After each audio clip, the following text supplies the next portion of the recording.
Finally, Clemson Sports Talk has come back to the drive time. Hello, everybody. Lawton Swan back in the saddle once again. It is the show that shakes the Southland. Clemson Sports Talk for you each and every afternoon as you make your way around the great state of South Carolina and beyond, listening to us on wonderful radio stations like Fox Sports Radio 1400 the Midlands, Sports Radio 100.1 The Fan in Florence, 920 a.m. in Manning. Good to be with you here on a Monday afternoon, a rare Monday that we have to talk about your Clemson Tigers coming in off of a loss for just the first time in 4 years on a Monday. We have to break down a loss here on the show that shakes the Southland. Weird, right? But you know what? It's 2020. Did you expect anything less than strange? Like, share, subscribe, do all those things. Continue to help us to grow the program. If there's a little button that says, like, notify me when Swanee goes live, do all that. Host a watch party. Hang out with us on our website, clemsonsportstalk.com, during the games. Now, we have a lot of fun. Gamecocks, Tigers, Bulldogs, Yellow Jackets, Seminoles, everybody invited to be a part of this program and to weigh in. And, you know, today, if you're one of those people outside of the Clemson Tiger family, today might be your day to gloat. Today might be your day to come in and say, ha, I told you so. But again, when we look back at Clemson's 47-40 loss in double overtime, South Bend, Indiana, there are certainly things that Clemson could have done better.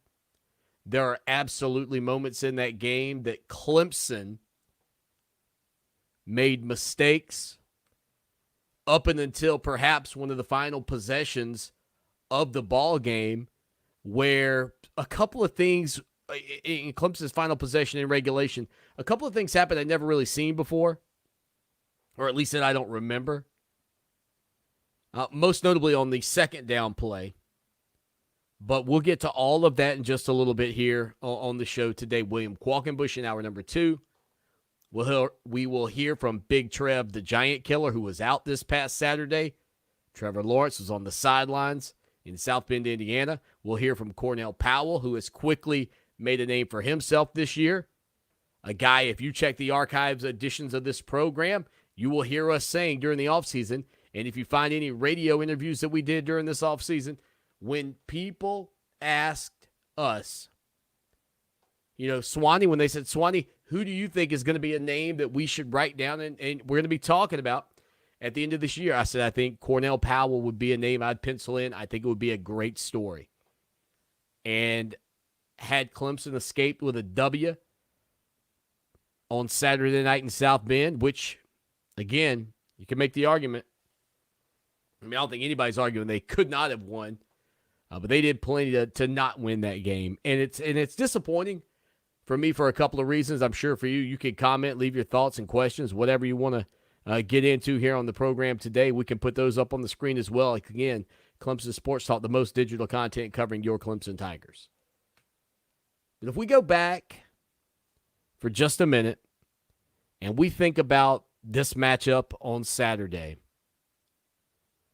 and what Clemson has done, unfortunately, for DJ Uiagalelei 2 weeks in a row, it's been bad. And I really started to think, like, in Trevor Lawrence's career, you know, maybe outside of the Ohio State matchup in the Fiesta Bowl a year ago, you know, I don't know that Trevor's ever really played in games at Clemson where I just felt like, man, could they dig him a deeper hole? And could they put him in a worse spot? I mean, first play from scrimmage after a penalty on the initial first snap of the game, boom, Notre Dame 7, Clemson nothing. I mean, you're playing from behind out of the gates. And you fight, and you fight, and you fight. And you get the lead with 3 minutes and change remaining in the fourth quarter. After all of that, after an Etienne fumble off of a pitch, a little bobbled pitch, bounces in the hands of Jeremiah Owusu-Koramoah, who takes it back for a touchdown, a name we mentioned with Mike Tirico here on the program last week. And, I mean, the great thing is, I think from the standpoint of a Clemson fan watching that game and probably most definitely from the Clemson staff, is that this team did not quit. They didn't quit when they're down 23-13 at the break. They just kept coming. Outscoring Notre Dame 20-10 in the second half, giving themselves a chance to win that ball game. But were it not for an incredible drive, I tip my cap. 8 plays, 91 yards, 1:26. Ian Book taking the Irish down the field to tie the game at 33 at the end of regulation. Then DJ's blistering pass to Cornell Powell on Clemson's first play in overtime, followed up by a review and a confirmation, then a review of the confirmation to tell us that, no, his leg dragged out of bounds. Like, if there's my takeaway from this game, because Clemson's got everything in front of them and the future is bright. You don't believe us, go read the article focused on the future on ClemsonSportsHall.com, because I'm telling you, about 6 out of 10 times, maybe 8 out of 10 times, when the cameraman up in Notre Dame for NBC would pan from one player to the next, dude, I'm going, that's a freshman, that's a redshirt freshman, that's a sophomore, that's a freshman. I mean, there were very few times that when the spotlight went around a couple of players on the gridiron for Clemson on Saturday, I went, well, that's an upperclassman. I mean, you really got to see the youth movement that is still festering in Tiger Town from that standpoint. Again, like, share, and subscribe. Help us continue to grow. We have not reached our goal of over 100 people watching at one time. Get them up. Do what you can to help us get there. All right, so no pressure, by the way. So, I mean, from the jump, you're trailing after a 65-yard touchdown run. You allow Notre Dame to extend it out to 10-0. Then DJ effortlessly over the top. He was named the ACC Rookie of the Week for the second consecutive week. His performance was incredible. 53 yards over the top to Cornell Powell. Uiagalelei finishes 29 of 44 for 439 yards and 2 touchdowns. You know, and the questions are certainly out there from Tiger fans and people watching this game from afar. Well, would Clemson have won with Trevor Lawrence playing, blah, blah, blah, blah, blah? Well, if Grandma had rubber wheels, she'd be a bicycle. So, those aren't things that we can concern ourselves with today. The things you have to concern yourself with is, what does the future look like for this team in 2020? What does the future look like for this team in 2021 and 22 and so on? And I think it is bright. And I don't think a setback on the road and a top 4 team in the country in double overtime with your starting quarterback out and all of those things that happened do anything to change or diminish the expectations, the ceiling, whatever you want to call it, for this Clemson Tiger team. I expect them to bounce back in 2 weeks against Florida State. I expect them to get to the ACC championship and fight against Notre Dame. And that doesn't change where we were 1 week ago here on the show. 803-450-0086, 803-450-0086. Ronnie makes a valid point here, Ronnie. I'm going to just jump right on into your comment because I understand where you're coming from. Ronnie says, why does everyone, Dabo included, applaud the team for not quitting? Athletes aren't supposed to quit. Dude, this is a great statement you make, Ronnie, and I appreciate your comment, by the way. So what I think it comes down to is not that you expect the team to just fold over and crumble when they face adversity. But one of the things I think that does speak to the integrity of a team and how they play and what they do, Ronnie, is that willingness to not give up. And that's why you talk about it. Because they fight for every inch of the field. No matter the circumstances, doesn't matter the opponent, doesn't matter the venue. And then when your team does that, when they pour it out there, you have to recognize that effort. And you have to say, these guys did not quit. Because, Ronnie, you and I can both agree that we've seen teams that quit. We've seen teams that give up. Nobody disagrees that teams shouldn't. You know what I mean? The teams shouldn't not quit. I don't know if that double negative played out the way I wanted it to, but you know what I'm saying, right? So, of course, when you see your team be resilient and continue to fight, it's perfectly acceptable to applaud them because there are so many other schools out there that want to have that resilience that don't. And if you're not willing to point it out, I mean, think about it like your child, right, at school. Dude, I hope, Dad, if you are listening, please turn down the Amazon Echo or whatever device you're listening on. Thank you. I am so much harder on my children from the academic standpoint than I feel like my parents ever were on me. And it's not anything bad against my parents. Nothing at all. But I didn't feel, and maybe they were as hard on me as I am on my kids, and I just don't recognize it. Right? But when my children aren't doing what they are supposed to do, and maybe part of this problem is the fact that it's the COVID-19 era and my kids are at home and my wife's working with them and I see the things that they're doing a little bit more. You know, there's a little bit more transparency than when my children were in the classroom every day. But if I think about, you know, the expectations for my kids, yes, when they mess up, I'm on them. But you got to have the praise when they do the right things. And it's a tricky balance. And I will say, as a father, that is, you know, one of the things that can be difficult because sometimes I think we feel like we're riding our kids, we're riding our team, we're pushing everybody for this perfection. You want everybody to do their best and work hard and never give up and never quit. But if you don't recognize it when it happens, Ronnie, then all of the times that you talk about it, it goes for naught.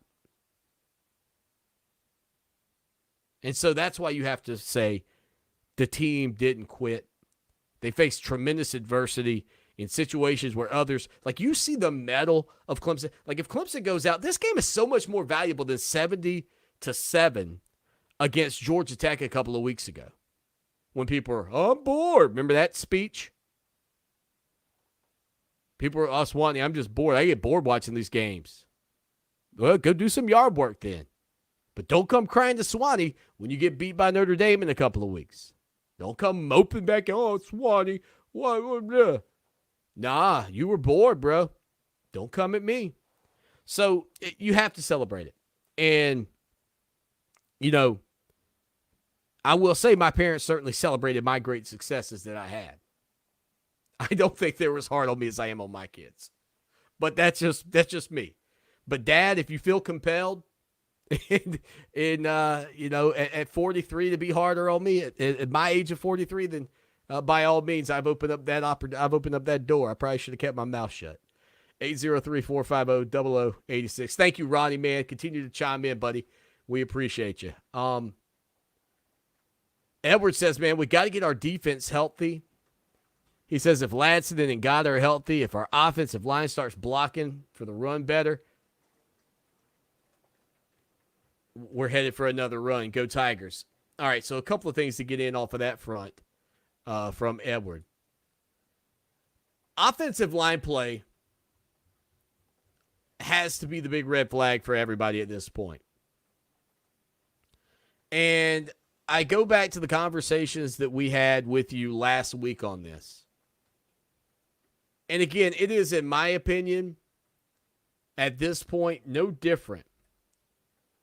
And I'm not smart enough, nor wise enough, nor have I coached enough football to say for sure if, quote, copycat things are happening. But I guarantee, I'm telling you, since really that Syracuse game, there has been an inability to run the ball between the tackles for this Clemson Tiger team. When I asked Tony Elliott about it a week or so ago, 2 weeks ago, whenever that was, 3 weeks ago, He said, look, it's a lot of copycat stuff going on. No, excuse me. He said it's a lot of X cross face, this, that, and the other, a lot of different stunts and things. And I said to you here on the show, I said, look, people are going to do copycat things. People are going to try to mimic whatever they see on film. And it has not been pretty. And I don't know if or when it's going to get better. On the front of the wide receivers, I think that's probably another little byproduct of this. Frank Ladson,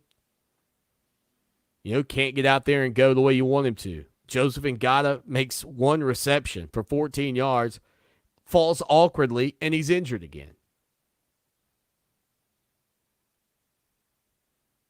You miss two huge pieces of your wide receiver puzzle. It's hard to establish a run. Even with a Cornell Powell showing up for 6 catches for 161 and a touchdown. Amari Rodgers, 8 catches, 134. Just play after play from Amari Rodgers. They got to get healthy at wide receiver. They absolutely have to get healthy at wide receiver. But when you can't, again, rush, I kind of joked on Saturday at one point, if Clemson keeps rushing the football with Travis Etienne, he's going to break Ted Brown's record a second time. Because every time it was like a bus in reverse. Beep, beep, beep, beep. Just backing it up. 33 attempts for 34 yards. That's not winning football, okay? 34 yards rushing. And yes, that's a very good defense. But that's not a defense that should stifle Clemson's running game. When you're a team in Clemson that wants to compete with the Ohio States of the world, the Alabamas of the world, you want to compete in the college football playoff, buddy, you got to be better on the ground. You got to be better in second and short, third and short. And maybe a part of that, I feel like there's some things missing on this offense from the zone read game that Clemson seems much more comfortable running with Trevor Lawrence in. I don't know. But again, I didn't, and you shouldn't, have spent 1 second holding your head about this team and the loss. And that's the one thing about this that I hope many of you have been able to accept to a degree, at least at this point, is that, we talk about with our children, and we talk about this at the water cooler with our buddies, man, you can't win them all. I mean, we say it all the time. Can't win them all. Well, guess what? You can't win them all. And you're not going to win them all. So, double overtime, on the road, top 4 team, great game. You had plenty of mistakes that you could have turned around and actually won the game had you cleaned some things up. But you're not going to win them all. You're not going to win them all. We'll hear from Trevor Lawrence coming up in just a little bit, as well as Cornell Powell. Plus, don't miss our good buddy William Qualkenbush coming up in hour number 2. Now, there were a lot of moments in this game that we could get to, but 2 things we're talking about when I get back. Number 1, the final possession for Clemson in regulation. And number 2, replay. And its effects on the game at this point. 803-450-0086. Feel free to share your thoughts or text us. We'll be right back. Here's your chance to win $1,000. Text the nationwide keyword HOME to 200-200. You'll get a confirmation text and info. Standard data and message rates apply in this nationwide contest. That's HOME to 200-200. Now, Columbia's most dependable traffic, sponsored by Pope Davis Tire and Automotive, home of the best tire prices in Columbia, guaranteed. Fox Sports Radio 1400 traffic. It's time to get up out of the JOB, and the only traffic hiccup I see is at Boiling Springs Road at SC6. From the 103.5 FM WVOC Traffic Center, I'm Gary Mills with Columbia's most dependable traffic. This report is sponsored by 12-Hour Mucinex. Mucinex presents Trusted Allies of Doctors. Throughout history, doctors have used tools they trust to help them treat your illnesses. But what do they trust when they have a cough or cold? Mucinex, the #1 brand doctors trust. Share in the spirit of giving during this year's Share Your Holiday Food Drive. You can donate safely by either texting Share Food to 44321 or visit harvesthope.org. And as always, drop off your donations at First Baptist Church in Columbia, Thursday, December 3rd. Share your holiday by helping others. From Harvest Hope, watch Fox, and your friends at Fox Sports Radio 1400. iHeartRadio salute to veterans with Luke Combs. I just want to send a big thanks out to all you veterans out there. Really appreciate what you do. This Veterans Day, hear stories from the heroes themselves. Download and subscribe to the Vets You Should Know wherever you listen to podcasts. Ford has a long history of supporting our service members. Now, Ford is continuing that tradition with Proud to Honor, an initiative supporting military organizations such as Disabled American Veterans and Blue Star families. Learn more at FordProudToHonor.com. When you get in your car, you need the best directions to get where you want to be. Will arrive at your retirement in 8 The years. same is true for your retirement. You need a voice to guide you along the way. Join Pat Struby for Save Your Retirement with Pat Struby. Pat's 18 years of experience can help make your retirement journey feel like a drive down easy street. Arriving at your retirement. Saturdays, 6 a.m. on Fox Sports Radio, and Saturdays at noon and Sundays at 9 on 560 WVOC for Save Your Retirement with Pat Struby. When a community grows, its hospital should grow too. And that's just what we're doing at Lexington Medical Center. We recently launched the largest hospital expansion project in South Carolina history. Our new 10-story patient tower will help us take better care of patients, including the tiniest infants who need special attention. It will also make room for the growing number of patients who need surgery and intensive care. At Lexington Medical Center, our mission to serve our community never wavers. We're here when you need us today, and we'll be there when you need us tomorrow. No word in the English language is less convincing than probably. Are you sure we should get matching tattoos on our first date? Sure. We'll probably stay together. Probably? It's been 23 minutes since I ate. I can probably swim. You should wait 30 minutes. Okay, now tell me what to do. Cannonball! Cramp! Oh, I have a cramp.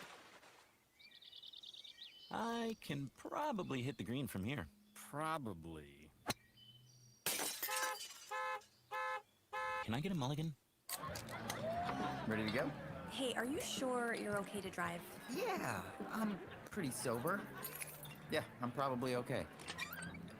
Probably okay isn't okay, especially when it comes to drinking and driving. If you're drinking, call a cab, a car, or a friend. Buzzed driving is drunk driving. A message brought to you by NHTSA and the Ad Council. Now, back to Clemson Sports Talk with Lawton Swan on Columbia's home for the 2018 National Championship Tigers, Fox Sports Radio 1400.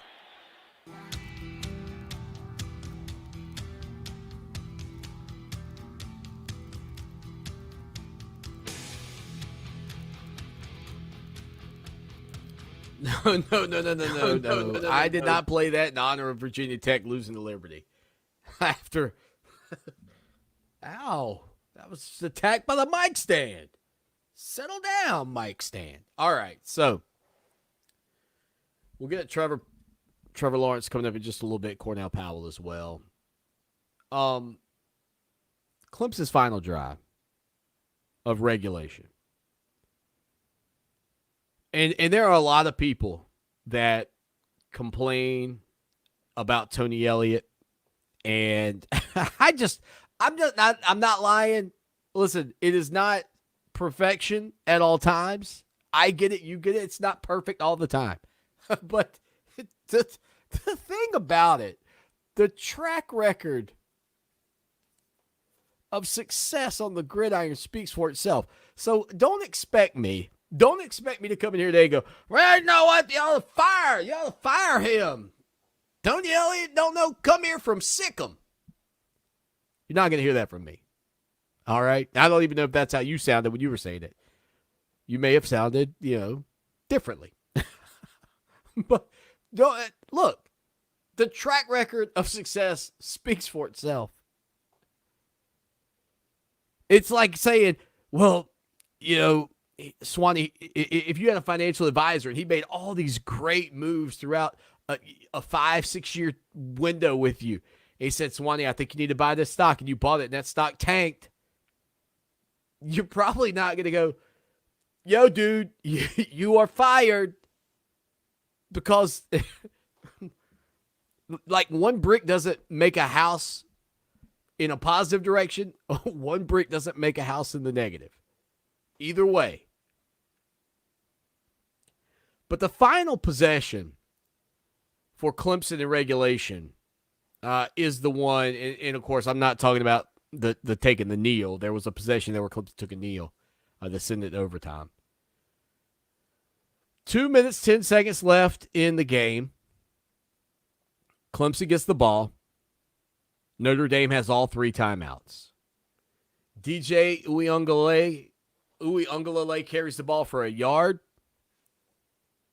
to the Clemson 48. You're near midfield. Timeout Notre Dame, 2:06. I run that same play 3 more times if I have to. And I know some of you say, man, you're more conservative than Tony was. Maybe. But ends up on 2nd and 9. Clemson gives the ball to Travis Etienne. It's a 5-yard loss. There's a holding call. Now, the thing I have never seen, and I didn't realize this was a rule, but apparently that happened at 2 minutes left. And I tend to know all the rules. Like, my nephew is a referee. And I'll get him from time to time. He's a basketball ref. I'll get him from time to time to give me a scenario. I'm like, all right, D, read me one of the questions out of the book. He'll be like, player B passes to player A while player A is not stepped in bounds and blah, blah, blah, and how much time should be on the clock. All this. 95% of the time I nail it. In my life, I have never seen that I can remember what happened on that play in the 4th quarter. Etienne gets tackled for a 5-yard loss. There is a penalty on said play. Now, I will agree that if Notre Dame had accepted the penalty, I believe at that point the clock should probably not run. Just given kind of my knowledge of how the penalty will work, because that keeps an offense from false starting and holding and doing everything they can to run out the game clock. You follow my logic? Like, if you could just take penalties over and over and over and juice the clock, you would. When Notre Dame declines that penalty, in my opinion, and this is why running, I guess in retrospect, running DJ would have been better. When they decline that penalty, in my opinion, they should have to use a timeout to stop the clock. Well, they didn't. And given the officials and the replays, which we're going to get to in a minute, I don't know if even in retrospect that's the right ruling on a declined penalty. But that's neither here nor there at this point. The broader point would have been Notre Dame would have had to use a second timeout. Then on the 3rd down play, Clemson tries a little swing pass to Travis Etienne. He picks up 5 yards, but he gets knocked out of bounds. You absolutely have to stay in bounds and make Notre Dame use their 3rd timeout. Now, again, in Clemson's scenario, that would have only been their 2nd timeout. We can go back to that 2nd down play and discuss that again at another date. And that, to me, is the game. It's not about picking up a first down there. That point of the game, it's about making Notre Dame have to play without timeouts and chewing as much clock as you possibly can. And quite frankly, I'm not certain that Clemson doesn't come away with a victory if they simply rush the ball 3 consecutive times with no holding penalty. and make Notre Dame use all their timeouts. Because then the Fighting Irish don't have timeouts. Then their pressure to go 91 yards is increased greatly. Anytime they're in bounds, there's not a lot they can do to stop the clock. And quite frankly, I think that added pressure probably changes the dynamics of the way that game plays out. Now, I don't know that for a fact. I will openly admit it because it's all just speculation. But I have never in my life, and they did go right down the field without using a timeout, but I have never in my life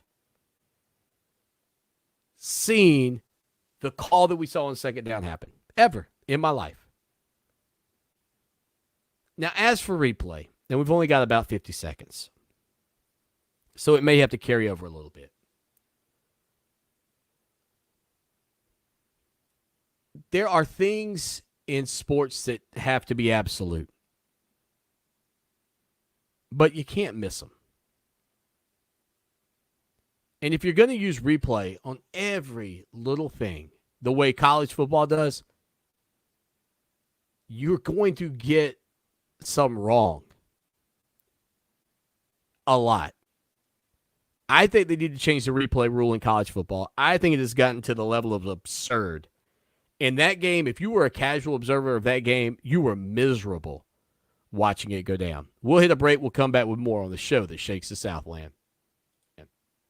Here's another $1,000 grand in your hand winner. That is awesome. On election day, are you kidding me? Oh, man. Oh, that's so cool.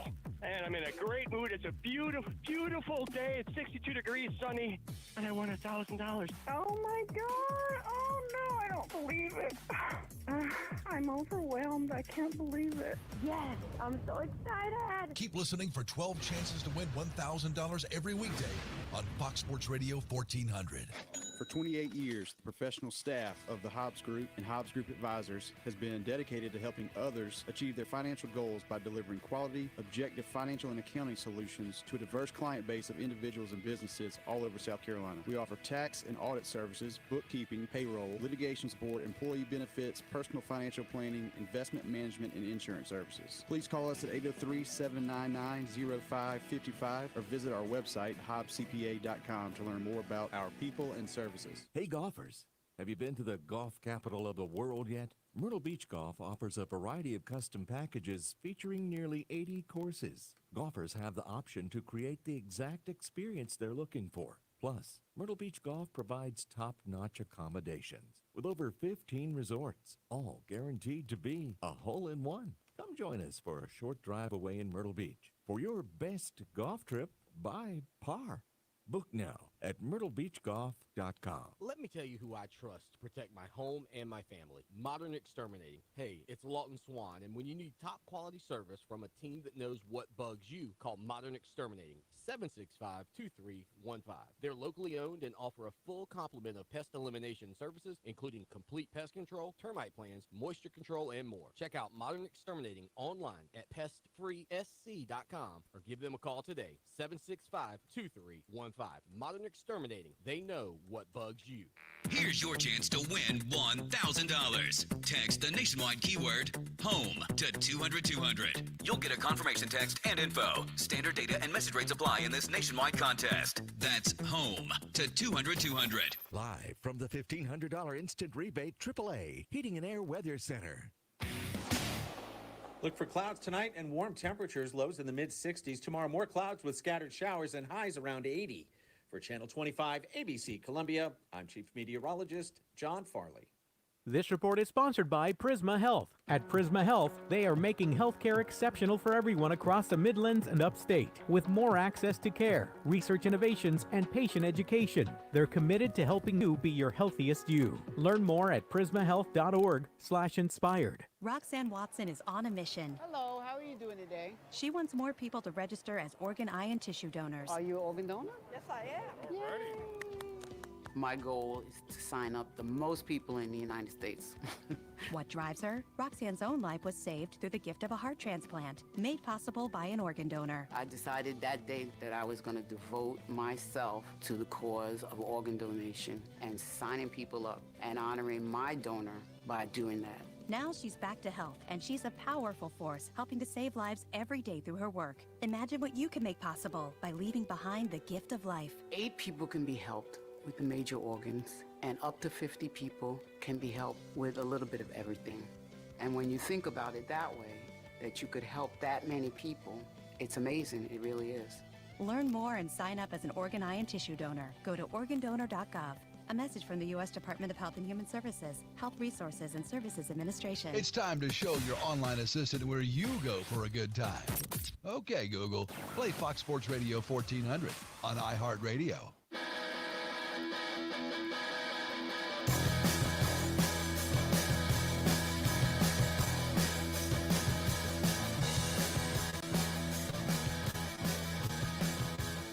It is the show that shakes the Southland. Clemson Sports Talk. Lawton Swan with you on a Monday off of a Clemson 47-40 loss, double overtime. Like, share, and subscribe. So, replay. The NCAA needs to adopt the professional replay rule for so many reasons. And honestly, it comes down to time. It comes down to the amount of time it is taking for these games, for these replays.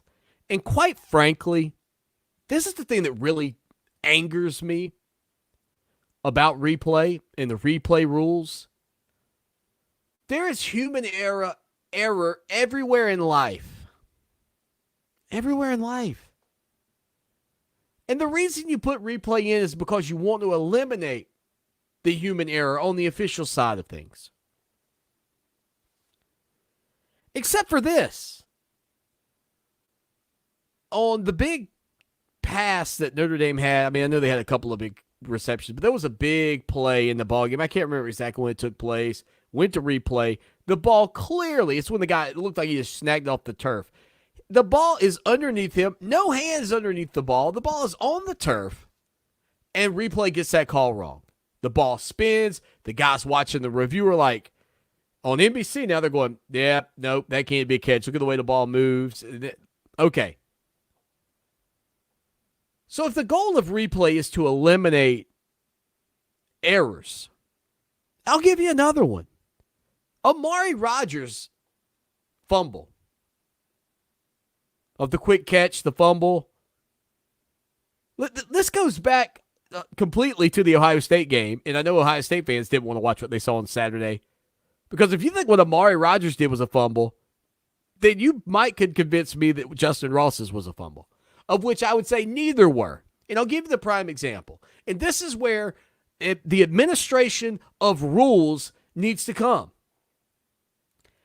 If Amari Rodgers' ball that he caught and dropped, and I don't even think it was a catch, that he, put into his hands, started to try to make a play, and immediately gets it knocked out. Now, in super slow-mo, I can catch that football because you can pause it while it's sitting in my hand.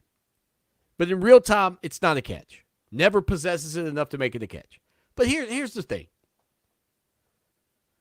If, by chance, E.J. Williams falls on that football and it's a recovery for Clemson in that moment, I'll ask you, what is the ruling? You know it's incomplete. Just like the Justin Ross deal with Ohio State, I said time and time again, if you put that in the end zone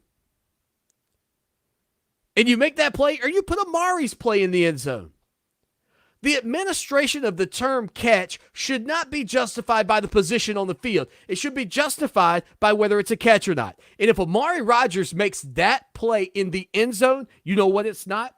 A reception. If that ball is recovered by a Clemson player, you know what it's not? A reception. So how can you tell me that that's a reception simply because it was recovered by Notre Dame? And again, this is not a sour grapes, oh, Clemson lost only because this is a, why do we have to constantly see these types of things happening if the goal is to get things perfect? Because I'll be honest with you. You know what I'd rather see? You know what I'd rather see? Instead of not showing me a replay of some kid snapping his leg because you think it's too gruesome for me at home to watch, instead of hiding that from me, why don't we just hide the replays of controversial plays from the fans and let the refs call it as they call it on the field and never show that replay again? And let's have a little human error at times from the officials, and I'll live with it. Because I can much better, and I've said from day one, and I will say it again, I can live a lot better with Joe Schmo from Okemo missing a call in real time, full speed. I can deal with Joe Schmo calling Amari as a fumble in real time.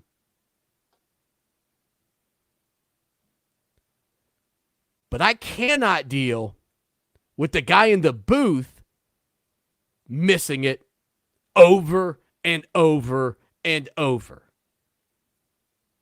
Just don't show me the replay. If you don't want to show somebody snapping a twig on their way to the end zone in some gruesome, hideous injury, don't show me the gruesome, hideous play calls that the rulings on the field that you guys can't get right. That's more offensive to me as somebody who loves the sport. And I don't care if it's Clemson, South Carolina, Georgia Tech, A&M. I don't care who's playing. I am more offended by replay officials that can't get a call right than I am watching a guy snap an ankle going to the end zone. And you showing it to me again and going, oh, well, we're not going to show that one again because that was not good. Dude, everybody's got DVR. They're going back and watching it. But you give me 75 angles of Amari Rodgers in that reception, and I'll tell you in the end zone, that was not going to be a touchdown. I'll tell you if it was recovered by Clemson, it's not a fumble. I don't need you to be perfect. But guys, if you're going to replay for this stuff, you got to get it right. Please don't send me out and go, yep, confirm, touchdown. Whoa, hold up. His leg touched the ground. His leg. I mean, I'll be honest. If that's the ruling, I could possibly make an argument that if a guy drug his toes to the end zone, that we could call the top of his foot down. I mean, I just, it's insanity. It's insanity, the officiating. And I think it has made the officials on the field lazy. It's the reason that you had to replay a catch by Notre Dame that's clearly in bounds by about 3 inches. Because the guys on the sidelines, guess what? They don't have to be anymore. Sharp. Wouldn't you love if every meeting you went into, for every presentation you had to give, oh, you didn't have to be perfect because if you made a mistake, well, hold on, guys. Give me a second. I need to, let me press pause and replay this. Fix the error. Okay, now that's better, right? No, it's not. It's actually not better. Just let it happen. Just go to the NFL rule. Let the coaches throw out a couple of challenges. If they get 2 right, they get a 3rd. Make it easy. We'll hit a break. We'll hear from Trevor Lawrence and Cornell next.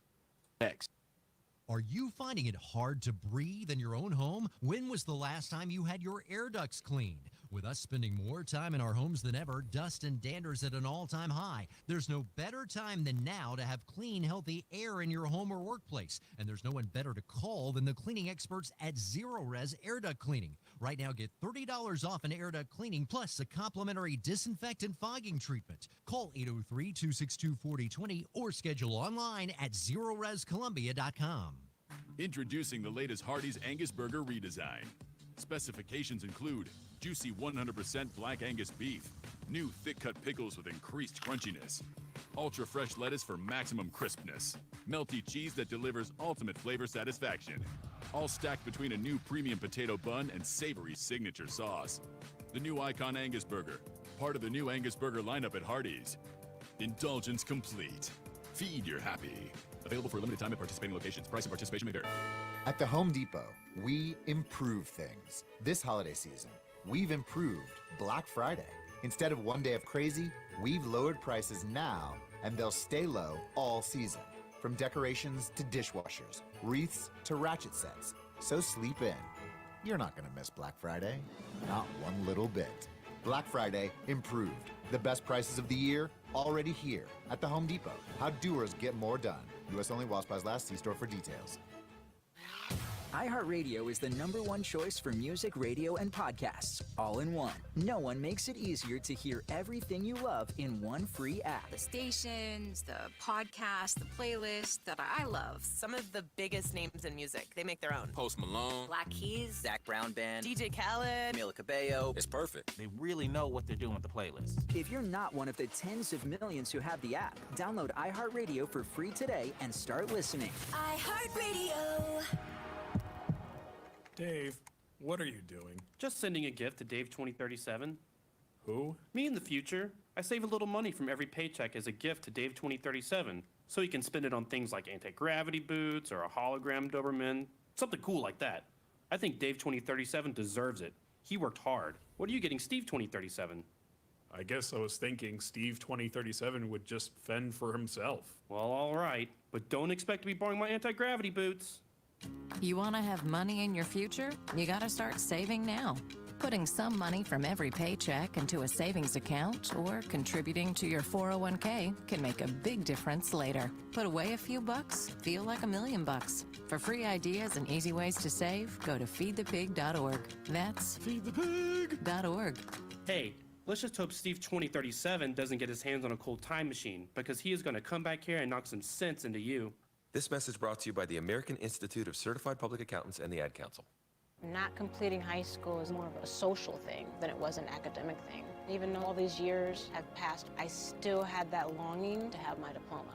At age 30, Carissa finished her high school diploma. If you're even considering getting your high school diploma, you can do it. No one gets a diploma alone. If you're thinking of finishing your high school diploma, you have help. Find free adult education classes near you at finishyourdiploma.org. That's finishyourdiploma.org. Brought to you by the Dollar General Literacy Foundation and the Ad Council. Mothers Against Drunk Driving supports victims of drunk driving, drug driving, and underage drinking at no charge. Call our 24-hour victim helpline at 877-MAD-HELP or visit mad.org. That's MADD.org. Fox Sports Radio 1400. Online at foxsportsradio1400.com. On your phone with the iHeartRadio app and on hundreds of devices like Alexa, Google Home, Xbox, and Sonos. An iHeartRadio station. Come on.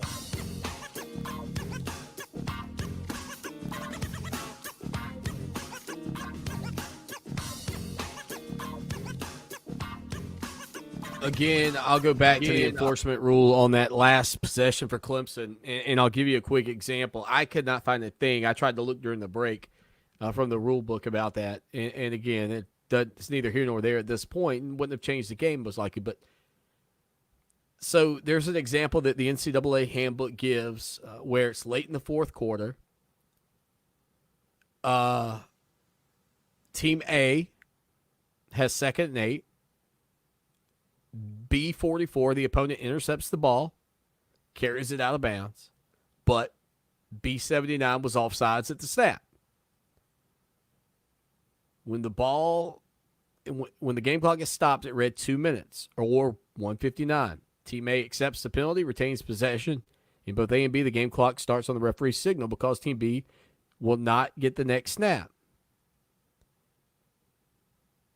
But in the scenario at Notre Dame, they declined the penalty, which means I still haven't figured out why that clock should run after the declined penalty. I feel like they should have had to use a timeout. That's just me. All right, Cornell Powell had a big ball game, 161 yards receiving in that matchup, a name we had pointed towards during the offseason as a guy to watch this year. If you were a big fan of the program over the summer. Cornell Powell was asked to talk about, the way he played and the job he did over the weekend. Here's what he said about, kind of where the team is after the loss. Well, whenever you lose, they hurt just the same. It's a loss, regardless if you lose by 1, if you lose by 99 points. So it's not really a big difference. It's definitely a lot of guys are clearly disappointed in our loss, and we're just ready to come in here and get back to the drawing board, figure out what we went wrong, what we could do better, and move on to the next week. Cornell Powell talking about Clemson getting ready for their upcoming matchup against Florida State. They've got a week off. They'll be on the practice fields for the first time this week with Trevor Lawrence. We'll hear from Trevor coming up in just a little bit. Cornell was asked about what he's really, kind of been, I guess, better focused on this year and what it's been like for him to kind of play the way he's been playing. I feel like preparation, consistency, and it all starts in practice habits, and going out there just trying to dominate every rep of practice that I get, one play at a time, and you really win and you succeed on Saturdays throughout the week, Monday through Friday. And that's when the work is really put in and really done. So, I've just been having a mindset to come out and do whatever the team needs me to do on Saturday. But it all starts Monday through Friday. I feel like as an athlete, your confidence grows. Of course, the more plays you get, the more plays you make, and how the season goes. And I've been fortunate enough to see plays lately, and that always helps your confidence. But I wouldn't be able to do any of that without the great offensive line that we have. Up front, it starts with those guys setting the tempo, setting the tone, and then great running backs to allow me to have one-on-one matchups, and then essentially a great quarterback who can put the ball in the right spots where it allows me to make the play. Cornell Powell was also asked about, what it's been like for him to see so many young five-star freshmen sort of come in. Again, this is a seasoned veteran, a senior. He could maybe come back and play another year if he wants to because of COVID-19 and its effects on the game. But the challenges that sort of come with maybe not being a guy that has the same talent level as some of the young guys coming in, and what's that been like for him mentally, et cetera?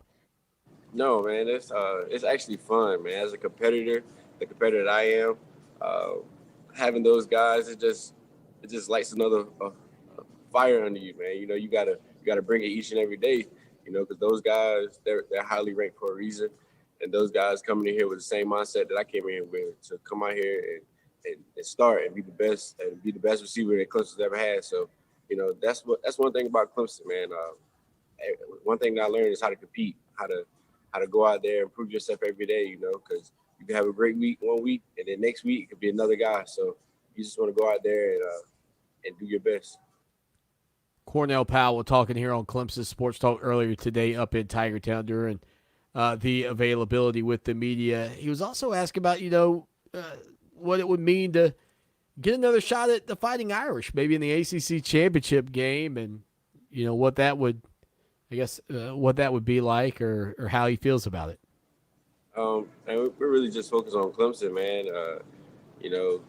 Taking 1 week at a time, and all of our goals are right there in front of us still. And our next goal is to win the ACC, and if it happens to be whoever we happen to play, we're going to be ready for them. And so we're just focused on Clemson, man. Just trying to get better each and every day.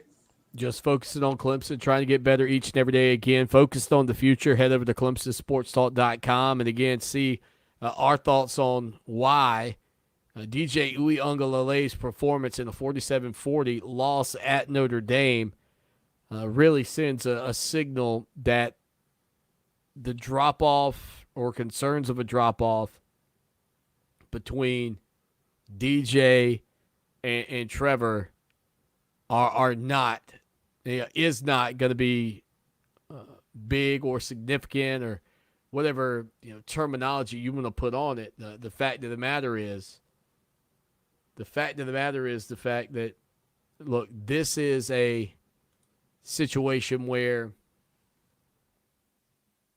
what we learned on Saturday is that DJ has the same, and maybe we should have learned it a week ago, but I think we really learned it Saturday. As a freshman on the road in that kind of environment, being down, fighting back, DJ's got a little different makeup. And it's that same different makeup. I think it was KJ Henry today who said these words. I'll see if I can find them. he said he's got that Trevor effect. The Trevor effect. I think that's a fair way to put it. All right, William Qualkenbush joins us every Monday afternoon.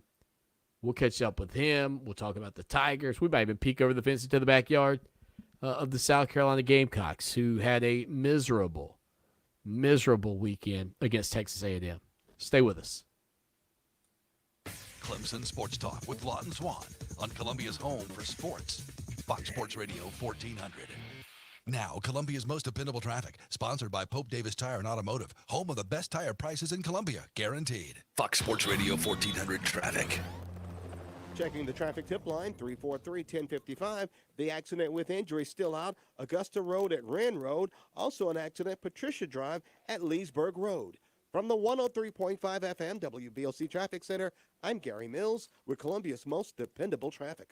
This report is sponsored by United Healthcare Medicare Advantage Plans. It's time to take advantage. United Healthcare Medicare Advantage Plans come with a lot to take advantage of. Visit AdvantageWow.com to learn more. That's AdvantageWow.com to learn more about United Healthcare Medicare Advantage Plans. Don't compromise, mobilize with All Medical. Hi, it's Gary David. If you or a loved one is facing challenges at home with mobility and daily activities, All Medical can help. They've been in business nearly 30 years and have earned a great reputation. Read dozens of reviews at allmedicalinc.com, like Ann, who says, we had a very positive experience. The staff was knowledgeable and friendly. Chris, the installer, knew exactly what we needed and did a great job putting our chairlift in and explaining how to use it.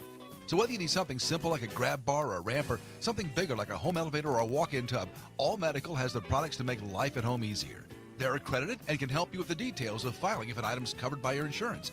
Let me encourage you to call them today. All Medical, 803-779-2011. See them online at allmedicalinc.com or visit their showroom right next door to Brooklyn Baptist Church in West Columbia.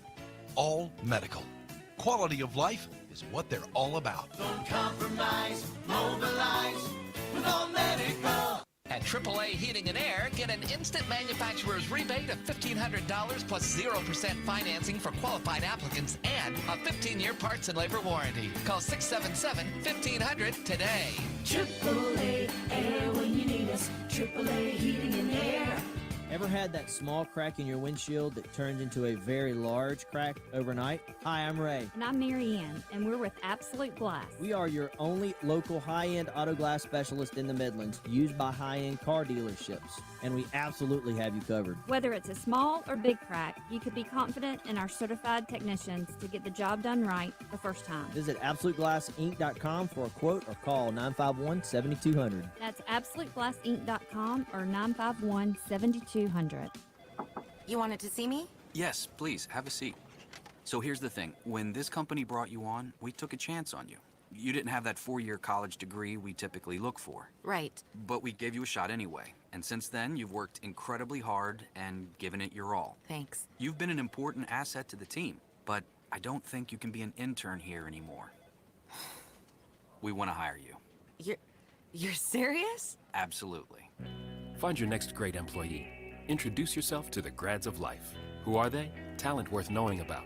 Young adults of unique determination and experience. An ideal fit for your company in an entry-level position, internship, or even mentorship. They might not have every qualification you typically look for, but they're exactly who your company needs. I won't let you down. I know. Don't miss out on a resource many innovative companies have already discovered. Go to gradsoflife.org to learn how to find, cultivate, and train this great pool of untapped talent. Brought to you by the Ad Council and gradsoflife.org. Hope you enjoyed your meal. And I just want to say, he's lucky to have a brother like you. Lucky? Caring for my brother is far from easy. But he's a part of me, like my arms and legs, so I'll be his. No time for tired. Nothing can disable this love. He needs me, but I'm the lucky one, even though I need help now and then. If you're caring for a loved one, visit aarp.org/caregiving for care guides and community. Support for your strength. Brought to you by AARP and the Ad Council. Fox Sports Radio 1400, WCOS Columbia, an iHeart radio station.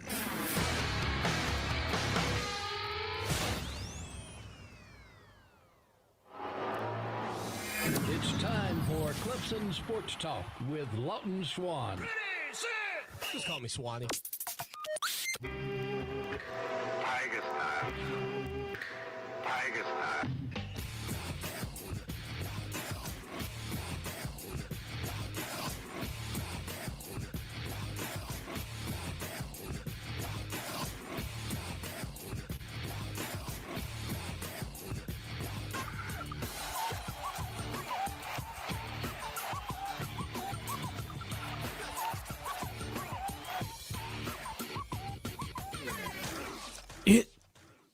is hour number 2. That's Drive Time right here on the show that shakes the Southland. Clemson Sports Talk, Lawton Swan with you on a Monday afternoon following a Clemson loss. It's been 4 years since we've had a Monday where we had to discuss a Clemson loss here on the show. Think about that. That's an insane run. 50 weeks, or 50 Mondays, I guess you would say. 803-450-0086. Trying to get up with William Qualkenbush. Don't know if we got him. Qualk, you with us, man? I got you, brother. What's up? Yeah, I don't know what happened there. That was a long, dial. It was weird. It's weird. I'm okay with it. Phone issues aside, it's good to be with you. All right, Qualk. So it's been 4 years since you or I have had to walk in on a Monday and talk about a Clemson loss on a Saturday. That's insane enough. What was your big takeaway from the weekend at large? Well, boy, you're asking me one. Man, that's the hardest question I've been asked today. I've been asked some toughies. My main takeaway is that Notre Dame is a playoff team. They're worthy. I mean, if we're talking big picture, I think most of us have kind of settled into this sort of zone where it's Clemson, Alabama, maybe Ohio State, and then who cares?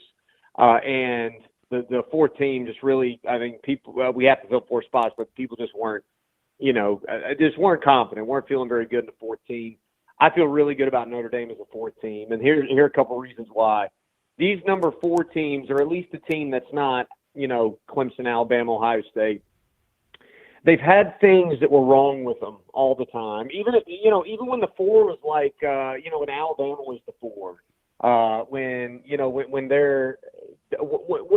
when a team is a 4 seed, we try to nitpick and we pick apart their holes and their weaknesses, and it's been easy. Like Oklahoma's not tough, Georgia can't score. I mean, all these narratives that throw out there. Notre Dame was in the Georgia category, can't score, not enough playmakers. Nice effort, nice going, can't do it. That was an offense that was humming. That was an offense that kept Brent Venables on his toes. That was a defense that was solid. I still say they're unspectacular defensively, particularly in the face of a Georgia or a Clemson. But man, oh man, Kyle Hamilton flying all over the field, Jeremiah Owusu-Koramoah, who I put preseason All-ACC because he's an animal. Not like the most athletic guy in the world, but doggone, he's always around the football. It reminds me a lot of a Brent Venables linebacker, to tell you the truth. And they played really well on special teams, something that people haven't talked a lot about. Man, B.T. Potter made 4 field goals and could not outkick the opposing kicker because the only kick that was missed was the 57-yarder before the half. I mean, so it was a tit-for-tat field goal game, too, where both kickers were tremendous. I felt like Notre Dame certainly had an advantage on the line of scrimmage. That's something I like in playoff teams that can win at the line of scrimmage. And I just felt like that, I mean, at least for the moment, that argument's over. I know who the 4 best teams in the country are, and Notre Dame is one of them. And that, big picture, is the big takeaway for the weekend. All right. So, Qualk, I do have a couple of things to get to here, obviously, with this game. And it's amazing because we're so accustomed now to seeing Clemson win and play so cleanly that, and I could even argue, if you want to go back to the Ohio State game and say, catch some of the breaks in the game. But there were moments in that game from the opening touchdown run all the way through what I would say was not a catch by Amari Rodgers. I can give you all the reasons why. You could give me the opposite. To ETN's fumble 2 weeks in a row. Clemson just did things this past Saturday and really the Saturday prior to that against Boston College that are just so out of the character of this team. If they straighten those things out, though, Qualk, and I know that's a big if, they beat that team by 21 points on Saturday. I mean, I agree with you. I think that's true. If Travis Etienne fumbles the ball directly on the ground, the game's over because Notre Dame's not scoring a touchdown there. I mean, it's clear they're not going to score a touchdown. If you could say any number, I know injuries are part of the game, but I mean, my Lord, in the last series, you got multiple guys at every level of the defense. Yeah, forget all that, right? Yeah, exactly. I mean, it's silly. I mean, I even said, it might be better if you had a bunch of injuries at one level and no injuries at another level, because I'm going to tell you something right now. If Tyler Davis is on that defensive line, it takes a little heat off the second, third levels. If James Gowski is in there and Mike Jones is in there, linebacker, it takes some heat off. Even though I thought Trenton Simpson played well, other than maybe not making a couple tackles. If you don't have backups and backups to the backups playing safety, you're not going to give up a 50-plus yard pass on the last drive. So it just felt like the combination of all that stuff. And, oh, by the way, in a game where your offensive line is not particularly nasty, the nastiest of your non-nasty members, Matt Bockhorst, goes out. Yeah. You've got Jordan McFadden, who's not playing very well. You want Walker Parks in there. You've got backups on the offensive line. Your top three of your top four wide receivers coming into the year are just total non-factors again. With Justin Ross, obviously we know his situation, Frank Ladson, and Joe Ngata. Just total non-factors. And then, of course, you can't run the ball because you can't stretch the field vertically with Cornell Powell and Brandon Spector and Amari Rogers out on the field, and E.J. Williams. And you're not able to do it with tight ends because they're tight ends. So, obviously, I mean, this team, look, if not for a masterful performance by DJ Uyunglele, I would argue it could have been worse. But you're right that there were a lot of breaks in the game that did not go Clemson's way with regards to the bounce of the football. I'm going to go ahead and just chalk it up. I mean, I said it last week. Clemson's going to give up a non-offensive touchdown every week. That's the fourth time this year, which is an insane. I mean, that's an insane statistic right there. I mean, 3 straight weeks. You've given up a non-offensive touchdown, and the last 2 have been your Heisman candidate running back basically throwing the ball into a chest of a linebacker who takes it the distance. I mean, it's flat out ridiculous, and yet you still put yourself in position to win. So I get that. I think if you iron this out, if you have just I would say like in the 80% of Clemson, quote-unquote, performances, in that 80% of the bell curve, you're probably going to win. The problem is that Clemson had a bottom 10% performance when you factor in the bad luck. I'll also point out, too, that Clemson did get some breaks in the game, like Notre Dame jumps, when they're trying to go into score on that first long series they had, and then, tight end drops the ball at the goal line. You had the flag picked up on what could have been pass interference. I thought it was good to pick up the flag. They should have thrown it to begin with because the receiver was shoving the whole way down the field. But regardless of that, Clemson, it's not like Clemson didn't get any breaks. They just didn't get the lion's share. And in a game where so many things were already stacked against you, not the least of which was the venue where Notre Dame was kind of lathered up a little bit, I just think I think it was a bad mix for Clemson, all things considered, on Saturday. And I do think if some of that stuff evens out, then they're going to win the game regardless. Okay, so let's take a step back and look at that Amari Rogers play real quick. And again, this is for anybody that's going, oh God, listen to these guys sour grapes. No, Clemson lost the game. I just want to talk about how we administer officiating. Okay, if that happens in the end zone, is it ruled a touchdown? I argue absolutely not. If that ball is recovered by a Clemson player, I argue it's absolutely not a catch. They're not going to give Clemson that, and they shouldn't. Qualk, what did you see? Would they have awarded a touchdown on that play? Because I think you have to look at it like you would at any point on the field when you evaluate things. And I don't think that's a touchdown grab. Well, our friends from above the Mason-Dixon line might remember that there was a play in a playoff game last year where there was more control, more possession demonstrated, and it was ruled not a catch. I didn't think that one was a catch either. I didn't think the Ross one was. I tend to be on the not a catch side here, and the reason is because he doesn't bring it home. Like, I don't think you can just, catch the ball out away from you and without pulling it to your body and demonstrating that you've got some ability to manipulate the ball. I don't know how you call that a catch. He never pulls it tight to his body. He never really shows an ability to move it within his hands with control. I don't think just because it's between your fingers and you move that that's a catch. Now, some of this is that what is and is not a catch has been just totally royally screwed up, Swanee. And I would use stronger language if we were on XM radio. I mean, the definition of a catch has been so thoroughly mangled by the NFL changing the definition for like 8 straight years, and now I know that there are things that you have to show, but nobody's really sure what those are anymore. And so it's basically, it changes game to game. I just think, we all know what a catch is, but we don't know what to catch. We don't know what's going to be a catch in the game. It ought to be fairly straightforward. And to me, that Amari Rogers play, that was not a catch. He did not demonstrate control through that catch. I also thought it was interesting.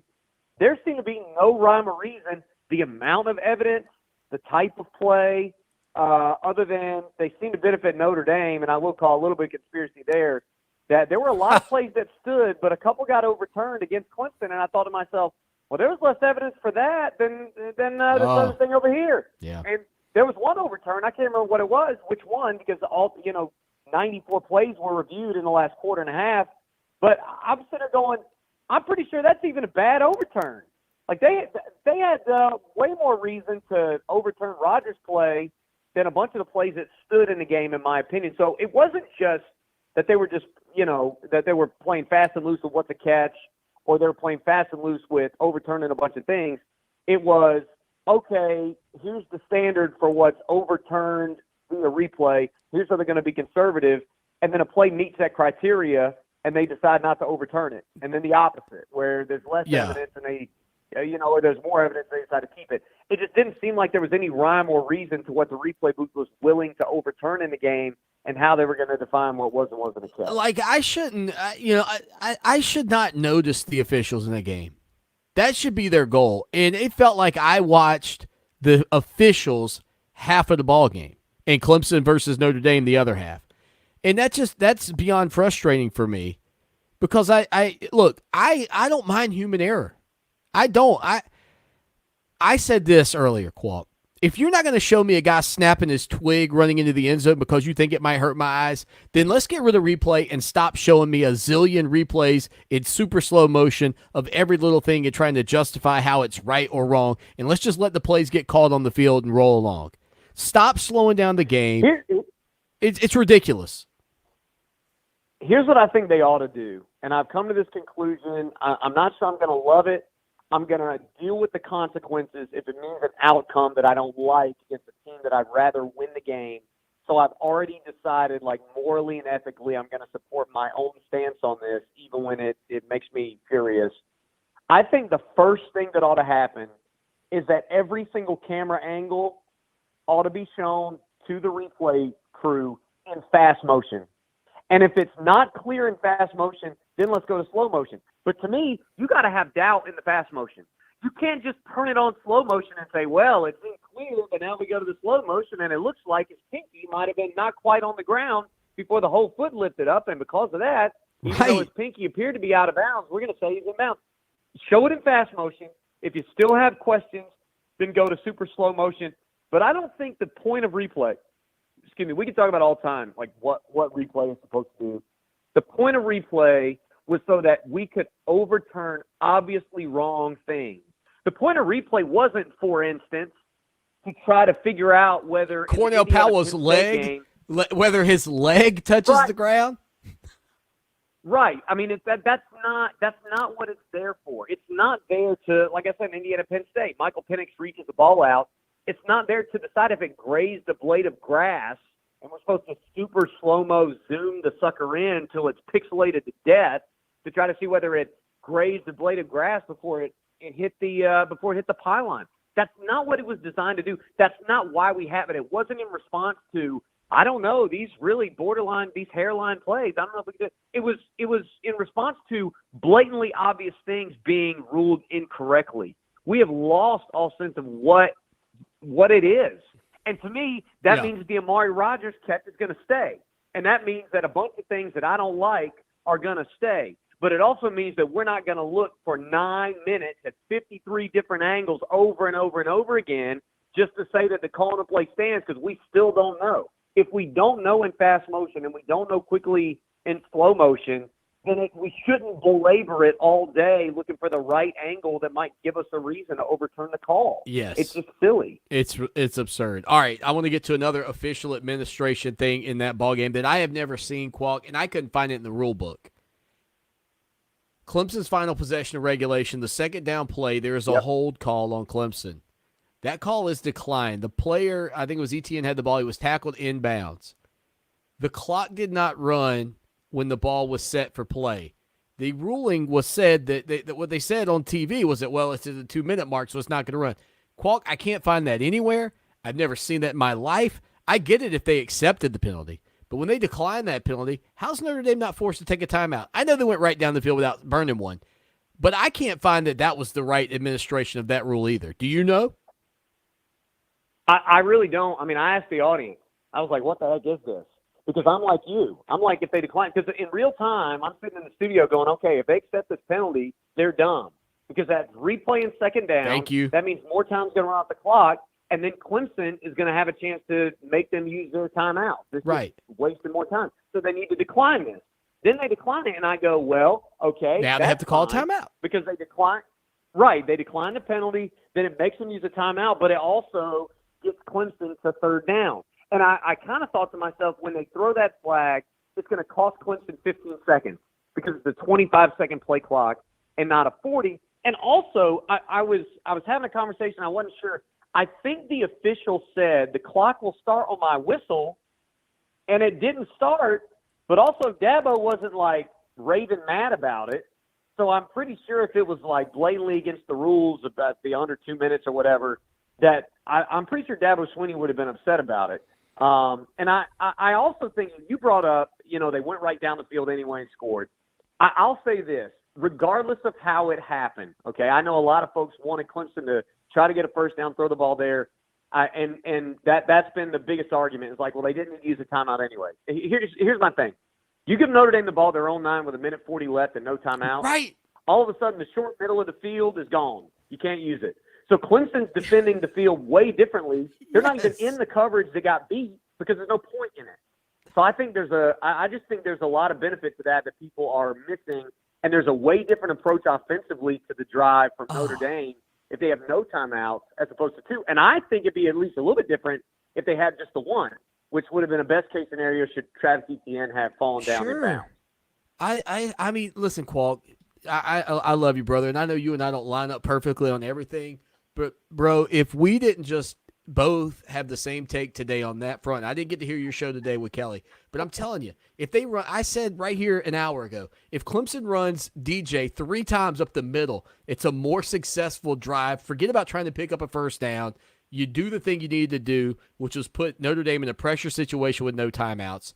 And I've never seen, I mean, the officiating in that game to me was horrendous. I've never seen that rule, and I've played and watched a ton of football.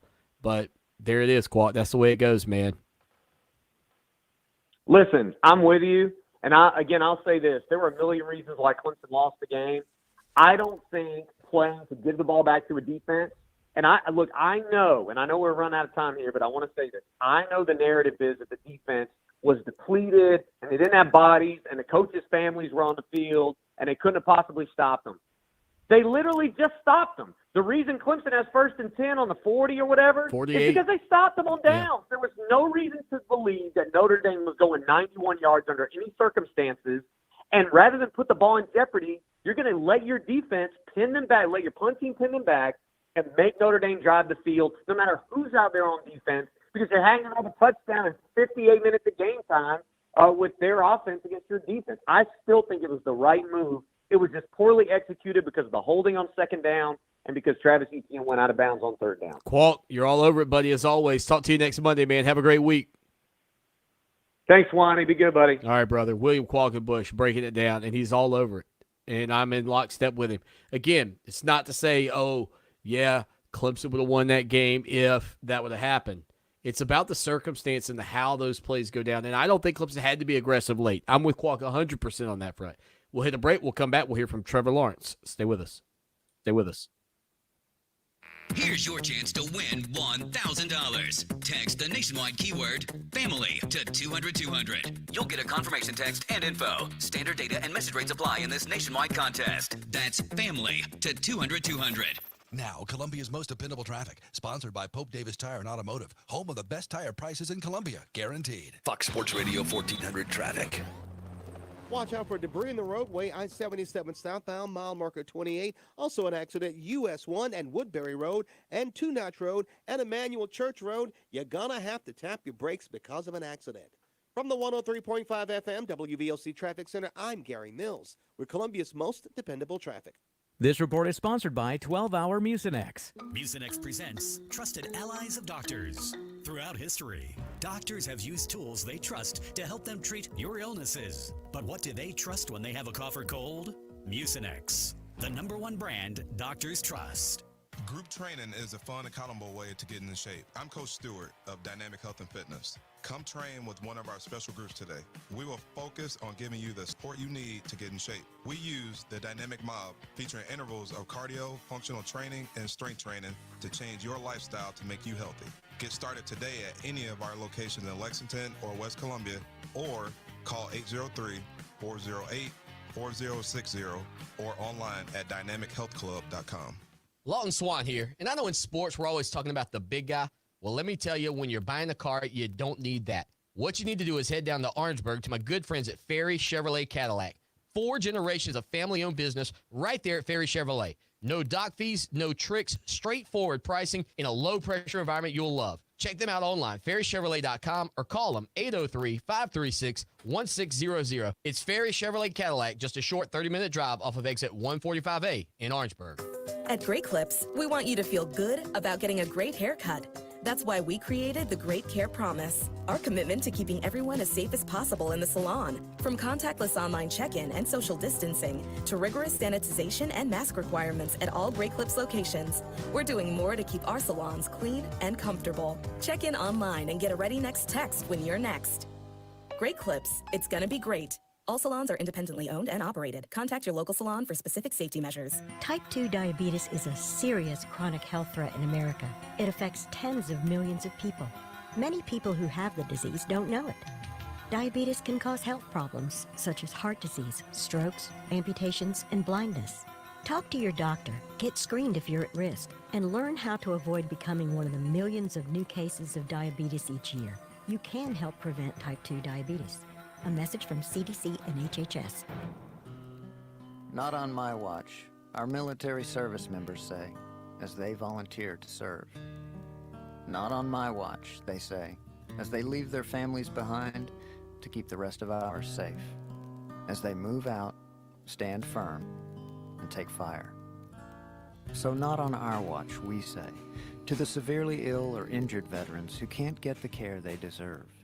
The therapists they need to walk again, the treatment they need to talk again, the lifetime of day-to-day help they need to live full and independent lives. When there's no more government funding, or a nursing home seems like the only option, or everyone says there's no hope for recovery, we won't leave one warrior behind. Not on our watch. Find out how you can do your part at findwwp.org.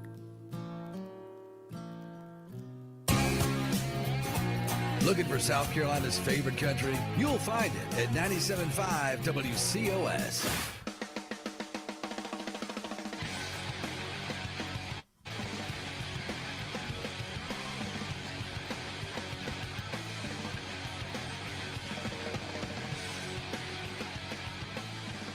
Back in the saddle on a Monday, Clemson Sports Talk. Thanks to William Qualkenbush. Again, this is not a, oh man, Clemson would have won if this. Man, none of that changes.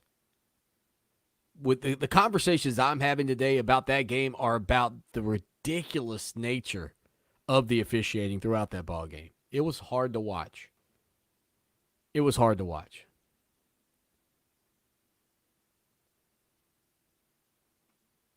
Jay Hood says, one thing's for sure, that game put Ian Book in a different stratosphere, took it to another level. Respect to Ian Book. Played a great game. Didn't hurt his team. Was a leader late. You could tell the maturity. 22 of 39, 310. One touchdown. Through the air. Maybe more importantly, though, 4 attempts, 64 yards on the ground, at times pulling it down, second down, third down and long, and making heady plays. And you knew he could do that. Edward wants to go back and talk about that play call. And Edward, I think Qualk and I kind of got into it that final drive. I mean, anything would have been better than what Clemson did. And again, I don't believe the administration of that second down penalty was correct. I could be wrong. I think Qualk's right about the 25-second play clock, trimming 15 from the 40-second clock. I would agree with that because you don't get that full 40 rundown. But even still, you force Notre Dame to take their timeout. That's the part of that I didn't get. Like, why didn't Notre Dame have to take a timeout there? Why was that clock stopped at 2 minutes?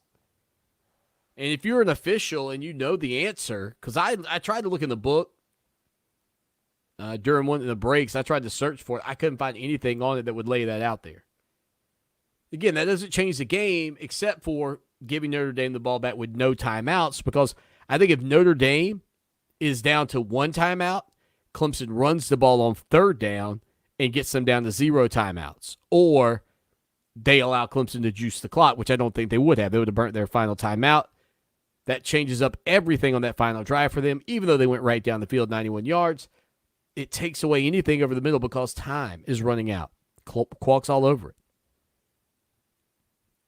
And I would also add to that, I guess I should say, their final touchdown came with 22 seconds left. If that play clock is allowed to run down 25 seconds before Clemson runs that second down play, Notre Dame would have had to score the previous play. You follow me? They don't have 22 seconds left when they score. The game is already over at that point. So it's just one of those, or at least it's close and maybe over because of the third down and no time. I don't know. But still, man, that was just awful. Like, when I feel like I'm watching a game and it's all the officials, that just drives me nuts. All right, we mentioned Big Trev, the Giant Killer. We'll hear from him here on the show as he spoke today for the first time since contracting COVID-19. Here's how Big Trev says he's feeling. Yeah, I'm feeling good. I'm feeling, normal, back to my old self. Feel good. No more symptoms, really. I mean, still taste and smell are a little bit weird, but I feel great, feeling normal. But, yeah, it was definitely tough being on the sideline and not being able to play, but I'd rather be there than be at home watching, and just, any support I could offer, any, extra set of eyes, whatever it was, some help for DJ, whatever it may be. I was just glad I was, there to be a part of it and just be with the team. Obviously it didn't go our way, but wouldn't have wanted to be anywhere else. Trevor was also asked about sort of the chicken or the egg theory on his COVID-19 deal. Did he feel symptomatic first and then get tested, or did he get tested and then find out that he had COVID-19? Yeah, so I guess really after I found out that I was positive, I thought back, and I was having some mild symptoms earlier in the week around Monday, but I really just thought it was a cold. I got bad allergies as it is and was just stuffed up and had a little bit of a headache. So I didn't really think anything of it. Still practiced. It wasn't even really bad enough for me to go see the trainers as far as how I felt. Didn't really feel that bad. And then Wednesday night, before my test came back Thursday morning, I started feeling worse. And then Thursday morning, when they called me and told me that I was positive, I felt really bad on Thursday and Friday as far as just like flu-like symptoms. But then after Friday, I felt good. Started feeling better every day and was back to normal pretty quick. But it was probably about 2 days of feeling pretty bad, but that was it. There you go, Trevor Lawrence talking about his COVID-19 diagnosis and kind of how he felt moving through last week, or I guess that would be the week prior, as he went through the symptoms of COVID-19. And he was also asked about whether he was scared or how his parents were feeling about his situation. And yeah, a very interesting answer for sure. I mean, I think there's a little bit of concern just because, the virus is, it's a small chance, but it could have some lingering effects and could be bad. So, there's a little bit of that, but for the most part, I felt good. I just did what our trainers here told me to do, took some medicine, some vitamins, all that stuff to try to get back to normal as quick as possible. And it worked. And, thankfully I'm still healthy and feeling good. But yeah, I think there's a little bit of concern just because of the nature of the virus, but I'm feeling good, so I'm thankful for that. So Trevor says he's feeling good. Okay, we'll get some of your thoughts. We got more Trevor Lawrence coming up for you here on the program in just a little bit. You can text us 803-450-0086. You can also call that number and leave us a message. I'm not going to lie, occasionally I accidentally read the text messages here on the show. So we did get one text from an unnamed texter. I have to go back and double-check to see who that is. I don't know if I have it here in front of me, but it says, you've already made me feel better. He said the last time we lost a regular season game, did we win the Natty? Well, yes. No. Let me get my mind right. No, because the last time Clemson lost a regular season game would have been the 20 they're all running together. All right, so in 2016, when they won it in Tampa, yeah, they lost a regular season game. That regular season game was the Pitt loss. The following year, they lost to Syracuse, and then they lost in the Sugar Bowl to Alabama in the playoffs. So that's technically the last loss was the one to Syracuse when Kelly Bryant was quarterback. The year Trevor was the quarterback, the following year they went undefeated. We'll hit a break. We'll come back with more from Big Trev. Our iHeartRadio Music Festival brought the biggest artists in music back together for 2 nights of live performances you'll never forget. They plugged in and played loud, superstar collaboration, powerful performances, iconic covers, state-of-the-art virtual technology, while iHeartRadio listeners experienced it all live as it happened from the first ever video fan wall. See for yourself. Watch our must-see iHeartRadio Music Festival this Friday and Sunday night at 8 on Columbia's CW WIS 10.2. Kirk Commercial Construction is a licensed general contractor in South Carolina. Since 2011, Chris Kirk, a Columbia native with 20 years of construction experience, has believed in meeting his customers' needs. Kirk Commercial Construction is capable of performing any retail or office expansion, new construction, metal building, or commercial renovation work. In addition to Kirk's commercial construction projects, their service division can assist you with commercial and maintenance tasks. If you need it done right, call 803-250-2495 or kirkcommercialconstruction.com. Here's your chance to win $1,000. Text the nationwide keyword family to 200-200. You'll get a confirmation text and info. Standard data and message rates apply in this nationwide contest. That's family to 200-200. This is Doug Gottlieb. Here's what's trending from the iHeart Sports Network. Presented by the Men's Clinic SC.com. In a shocker, the Saints blew out Tom Brady and the Bucs. The loss was a total coaching mismatch for Tampa. Bruce Arians had no plan. They couldn't put anything together. The protection for Brady was poor. They didn't run the ball. Everybody today is going to pile on Tom Brady for his turnovers, but the Tampa coaching staff should get the majority of the heat. 9 games in, the Bucs are a team that is still defined by inconsistency. That's coaching. I'm Colin Cowherd. It's Kelly Nash with great news if you're a guy suffering from brain fog, sleeping problems, or less drive. We now have the Men's Clinic in Irmo. The medical team runs full labs and then gets a plan designed just for you to get back to your old self. 803-875-MENS or themensclinic.com. This is Fight Night, a new podcast from iHeartRadio. They thought he had robbed the deadliest man in this country. Guys who would not hesitate to blow your head off. This story from Atlanta, Georgia, has been reported for 50 years. But now, for the first time, you're going to hear what really happened from the people who lived it. iHeartRadio is #1 for podcasts, but don't take our word for it. Find Fight Night on the iHeartRadio app or wherever you get your podcasts. For victims of drunk and drug driving, our grief is unique, but you are not alone. MAD is here to help. Call our 24-hour victim helpline at 877-MAD-HELP or visit mad.org. That's MADD.org. Every year, Steve Faircal climbs the stairs at the John Hancock Center in Chicago, 94 floors to the top. It's called the hustle up the Hancock. It's hard to believe when you watch Steve today that a few years ago, his lungs were failing and he was fighting to survive. For 8 hours a day, someone was pounding on my chest to try and keep my lungs clear.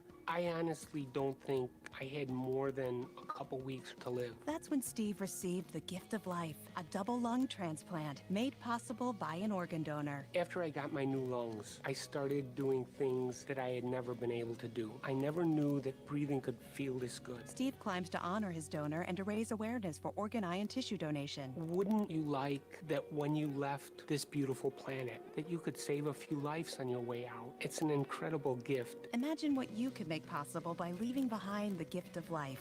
Learn more and sign up as an organ, eye, and tissue donor. Go to organdonor.gov. A message from the U.S. Department of Health and Human Services, Health Resources and Services Administration. Facts with a sprinkle of opinion. The Rundown with Rob, weekdays at 3 on Fox Sports Radio 1400.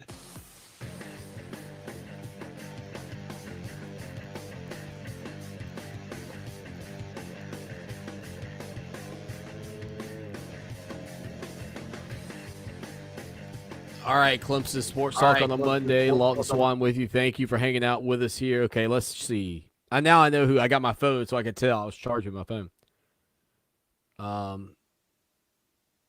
Michael says, Swan, do you think Rogers' fumble on the slant was virtually just like against the play against Ohio State in the semifinal game last year? Yeah, exactly, Michael. I mean,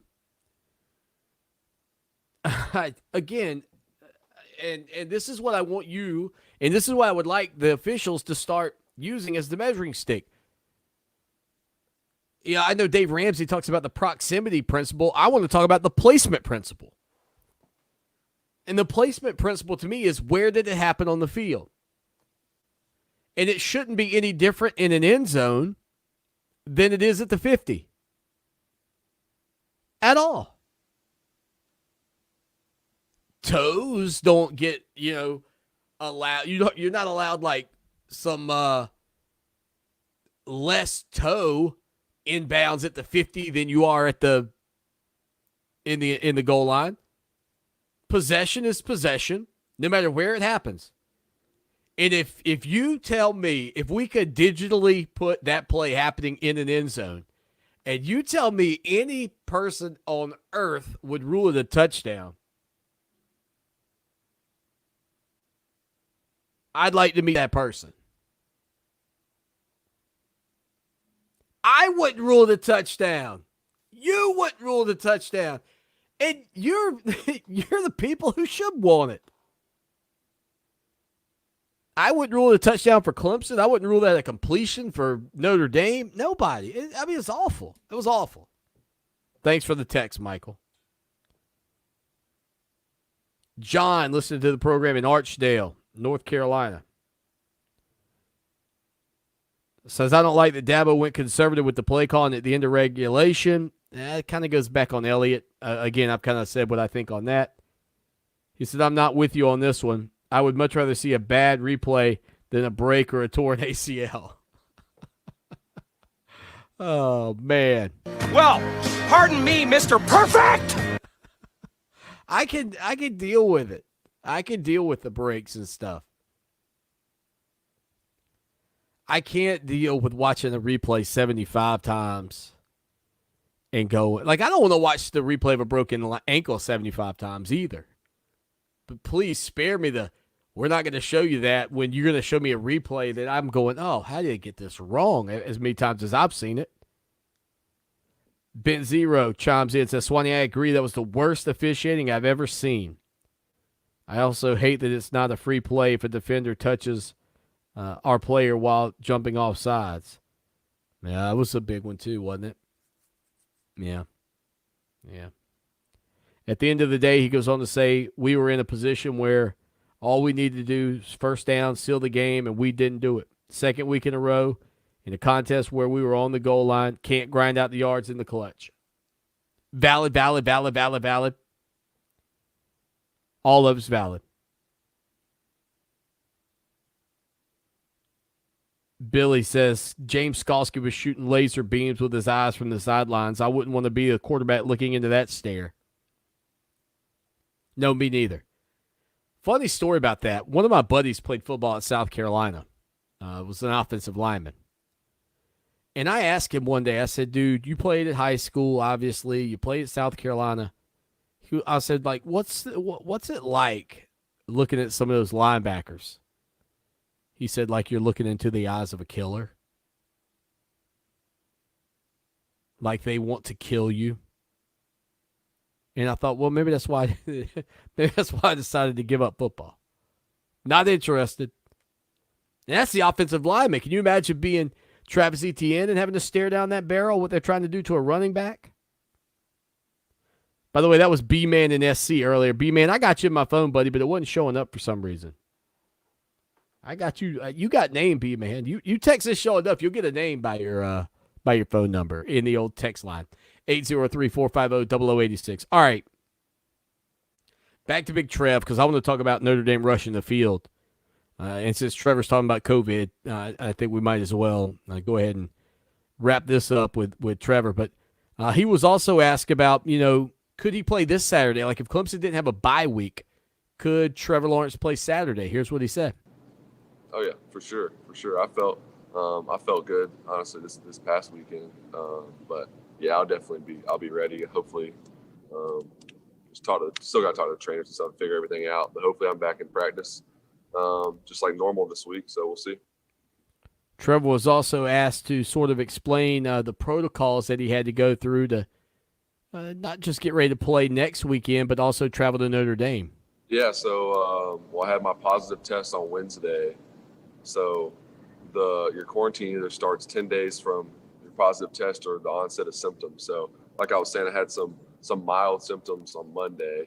So that's when my 10 days started after I found out that I was positive. So came back to the facility Thursday, and the protocol, the cardiac stuff and checking out your heart with the scans and all that, that takes a few days. So there just wasn't any way that I could get all that stuff done Thursday before we left on Friday, around noon to go to the game. So it just wasn't, we were trying to figure it out, but there was just no way to do it to, make sure I'm good too. So obviously we wanted to do those scans. That's part of the protocol is you got to go through all the scans, but also conditioning, make sure your heart's good and get back in shape. So you have to do all those things. It just would have been impossible to do it before we played Saturday. So that was all it was. Obviously people don't really understand, see me on the sidelines. They think I still have, COVID. It's like, obviously I don't still have it, or I wouldn't have been there and risk, the team's health. So didn't have it on this weekend when I was there with the team. So that was just to clear that up. But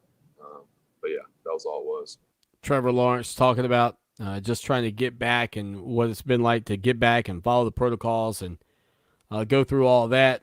He was also asked a kind of a strange question by a guy from the NFL Network about what he has to do to keep a level of anonymity when he's out in public, kind of staying anonymous. We'll hear from that. We'll hear from Trevor on that front in just a little bit. But I also want to talk about Notre Dame's students rushing the field and the implications of that. I know that the university has now put in place mandatory testing for, I believe, all students because of that moment. And really what they did to perhaps put Clemson's season or players on Clemson's team in jeopardy after all the hard work that the Tigers have done to stay as safe as possible from infection of COVID-19. So we'll talk about that. We'll hear the rest from Trevor coming up. Stay with us. Final segment, Flip Side. When you get in your car, you need the best directions to get where you want to be. Will arrive at your retirement in 8 The years. same is true for your retirement. You need a voice to guide you along the way. Join Pat Struby for Save Your Retirement with Pat Struby. Pat's 18 years of experience can help make your retirement journey feel like a drive down easy street. Arriving at your retirement. Saturdays, 6 a.m. on Fox Sports Radio. And Saturdays at noon and Sundays at 9 on 560 WVOC for Save Your Retirement with Pat Struby. Paid non-attorney spokesperson. Attention all women who have been diagnosed with ovarian cancer. Johnson & Johnson's baby powder and shower-to-shower talcum products have been linked to ovarian cancer. In February and May 2016, Johnson & Johnson was ordered to pay $72 million and $55 million by two juries to two women who contracted ovarian cancer after years of using talcum baby powder products. If you were family member has been diagnosed with ovarian cancer and used talcum powder prior to the diagnosis, call Talcum Powder Help Now today at 800-833-0112. You may be entitled to substantial compensation. The consultation is free and you'll pay nothing unless there is a recovery in your favor. Don't fight this alone. If you or a loved one used talcum baby powder-based products before being diagnosed or died from ovarian cancer, call Talcum Powder Help Now at 800-833-0112. 800-833-0112. 800-833-0112. Paid for by Bar Justice. Major key alert. Don't ever play yourself. Life is like school. You will be tested, so pass it. Learn the real major keys to getting to college at GetSchooled.com. Stay focused. Now that's the major key alert. Brought to you by Get Schooled and the Ad Council.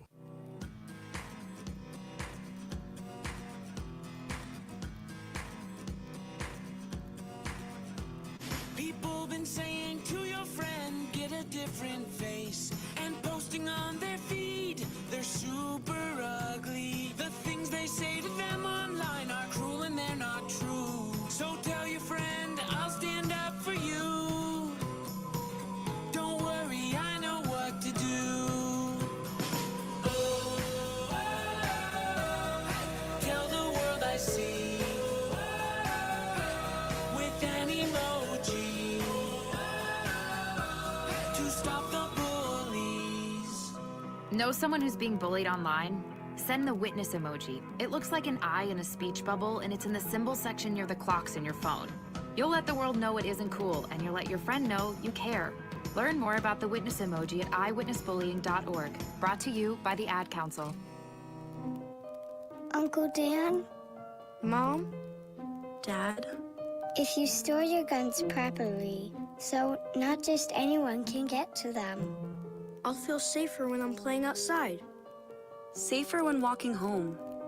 Safer when my friends come over. As your neighbor, I'll feel safer. As a school teacher, I'll feel safer. We'll all feel safer. Your family, friends, and neighbors are all counting on you. If you own a gun, you have a full-time responsibility. When you aren't using it, be sure it can't get into the hands of curious children, troubled teenagers, a thief, or anyone else who might misuse it. Remember, always, lock it up. For more information on firearm storage safety, visit ncpc.org. This message brought to you by the National Crime Prevention Council, the Bureau of Justice Assistance, and the Ad Council. Fox Sports Radio 1400.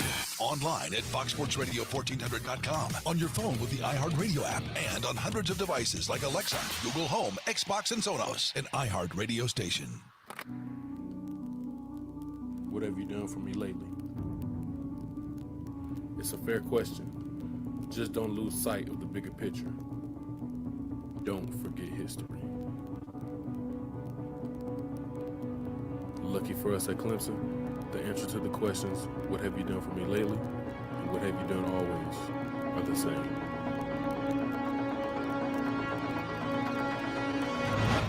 We win.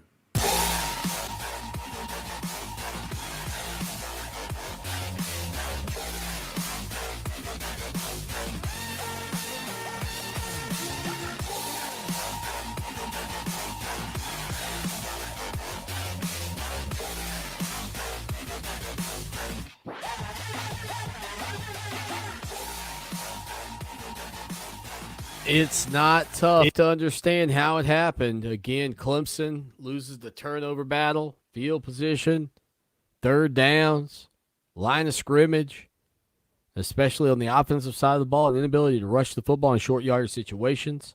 And they come up short, 47-40, double overtime, a classic, a thriller, number 1 versus number 4. In the polls, though, not damaging. Again, the AP and the coaches poll, not important, but something that, you know, when you're on top of it, it's fun to talk about. That was Clemson's first loss, by the way, as the number 1 team in the country in the regular season. Alabama 1, Notre Dame jumps up to 2, Ohio State 3, Clemson 4. That's your top 4 in both major polls. So that's where we are. Trevor Lawrence, so let's get to some more Big Trev. We might even play some of it tomorrow because I don't know if we'll get it all in. But he was asked about, you know, what it's like to try to keep a little anonymity, be a little anonymous when he's out and about in town. Man, I'm super proud and happy for him. I think it's just And that's not what he was asked on that question. This was, I skipped one. This was Trevor talking about DJ Uiagalelei and how he feels watching him play and the way he played Saturday night. I wonder why this was a 1.5-minute answer. Man, I'm super proud and happy for him. I think it's just testament to how hard he's worked. He's prepared really well every week, like he's the starter. So then when he was the starter, he was ready. And that's something that I think a lot of guys can take from him, is just being ready. But yeah, I'm super proud of him. He's played really well the past 2 weeks. Obviously, a couple days ago didn't go our way, like I said, but I was proud of how he handled it. He's kept his poise, was composed, and really put us in a position to win. And it's just, like I said, it didn't go our way, but I think he played really well. And I think just being there, a couple things I felt like I could maybe help with is just situational understanding football. I think that's something that you gain through playing a lot and just through experience that I've gotten to get, as my career has gone on here. So just knowing the situation of the game, I think is huge. And obviously he has all the ability in the world. I'm not going to really necessarily help with that, but I think just mentally situational football was something I could help with a little bit. And then just having an extra set of eyes. Obviously I know what it's like to be out there, and I kind of see what he's seeing. So just us communicating with Coach Streeter and Coach Elliott and Coach Sweeney, all the coaches, I think that helped a little bit too. Trevor Lawrence here on the show that shakes the Southland, talking about the matchup with Notre Dame and watching DJ and the way he played in their relationship. He was also asked again that question about anonymity. Here's what Trevor had to say about it. Yeah, I don't really go out too much, but sometimes, a hoodie is usually my go-to, but then everyone's wondering who the super tall guy is with the hoodie on. So it's hard to avoid attention when you're 6'6". So, but no, I mean, it's just one of those things where when I go out, I'm just prepared to, I have to talk to people, and it's just part of it. So I've gotten kind of used to it, but obviously I pick my spots. If I'm not in the mood to really get bombarded, I just stay at home, grab some food to go, whatever it is. But yeah. Is it an issue in Cartersville too, or just around Clemson? I mean, it's just, I guess I just know more people in Cartersville, so it's a little bit different. Usually the people I see, I know, so a little different, but I still probably talk to the same amount of people. Trevor Lawrence again talking about his anonymity and trying to kind of keep some of that under wraps to a degree. 803-450-0086, just a couple of minutes left in the show today. He was also asked, would Clemson have won that game had he played? Here's what Trevor had to say on that front. Who knows? I think it's obviously football is such an interesting game. You just look back. I mean, DJ made a ton of plays that were great. So, I mean, there's just things that, who knows how it would have gone if I was playing. Obviously, I would have loved to have been in there and try to do everything I can to win the game. But at the same time, DJ played really well, and I was proud of him. And obviously, that's not an easy situation as a freshman. And he was prepared and did everything he could. So, I don't know. To answer your question, I really don't know. But, obviously, it was something I would have loved to have been able to play for sure. Trevor Lawrence on the show that shakes the Southland, kind of giving his thoughts again on Clemson's loss at Notre Dame, and absolutely a bitter pill for this team, but a game and a loss that will absolutely help them grow and get better. Again, our article focused on the future.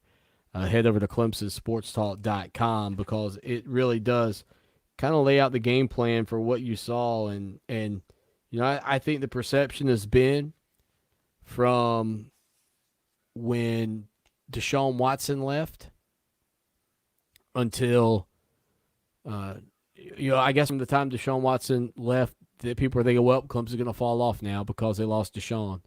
And then all they did was just kind of reload and keep coming. And now it's Trevor, and people thought, well, they're going to drop off. And you see DJ out there, as, in his second game, playing in a huge environment, a game that you guys went 50-50 on whether that was the largest true road game in Clemson history. 50-50. I want to know, outside of Clemson, North Carolina, 1981, what is the other large game? Maybe that Florida State game some of you brought up back in 2015 or 2016, whenever that one was. Maybe. Billy says, Swanee, you need to get Ron Cherry on the show for clarification. Yeah, Ron Cherry's all over it. Appreciate it, Billy. Again, thank you to everybody who texted the program today, for sharing the show, for being a part of the program, for helping us continue to grow and improve each and every day on Clemson Sports Talk. My buddy Clemson Larry chimed in today. Larry, good to hear from you.